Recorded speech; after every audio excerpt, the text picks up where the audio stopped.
Ici ou ailleurs, la paix crie du bonheur, même si le ciel pleurait.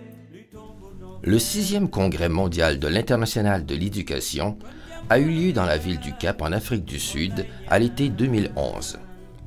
La CSQ y était représentée par une délégation incluant des membres de son conseil exécutif ainsi que des dirigeantes et dirigeants de plusieurs de ses fédérations.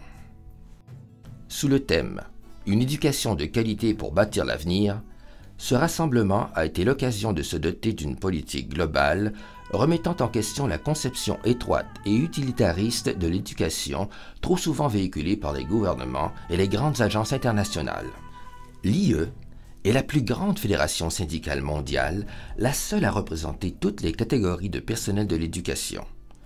Elle représente plus de 30 millions de personnes réparties dans 173 pays et territoires.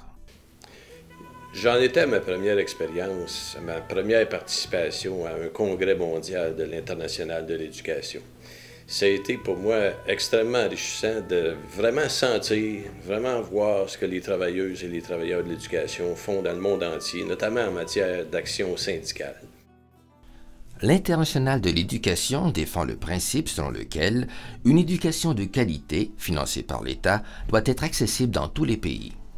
Elle aide au développement d'organisations syndicales indépendantes et représentatives d'enseignants et d'employés de l'éducation et soutient la solidarité et la coopération entre ces organisations. Les problèmes vécus par les syndicats de l'éducation à travers le monde sont pas différents des nôtres. Parfois, ils se présentent avec plus d'acuité. On sait qu'il y a des enseignants, par exemple, qui se font assassiner parce qu'ils font du militantisme syndical.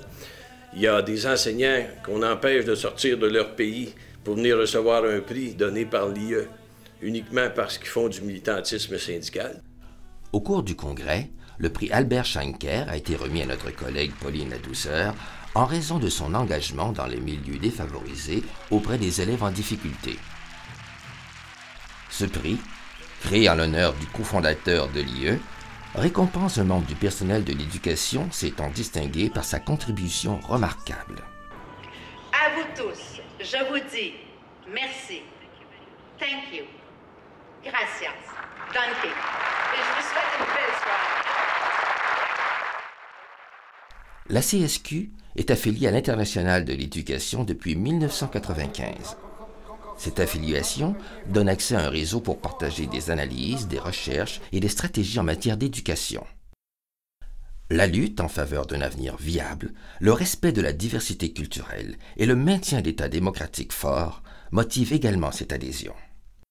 De plus, la CSQ siège depuis 2004 au bureau exécutif de l'IE. Cette position lui permet d'assurer la prise en compte de la réalité du personnel de l'éducation québécois dans les instances internationales. De la politique que nous venons tout juste d'adopter.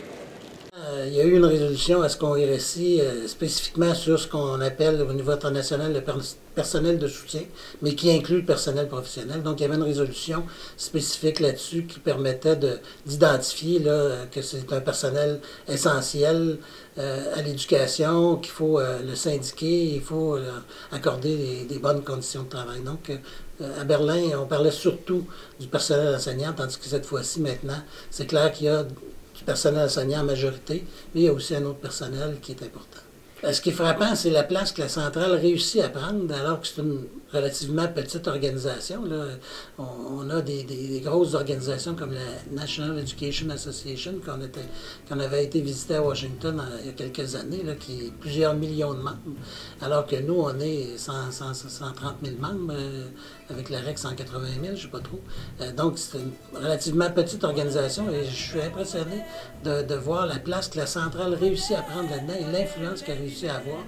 Par exemple, sur la résolution sur le personnel professionnel de soutien, sûrement que la présence d'Alain Pelletier a pu jouer, vu qu'Alain est encore sur le bureau exécutif, mais la centrale, je le vois là, dans ses contacts avec les organisations francophones, mais aussi, par exemple, quand on contacté NEA ou AFT, American Federation of Teachers, on voit que on est capable d'avoir une influence malgré ces petits noms.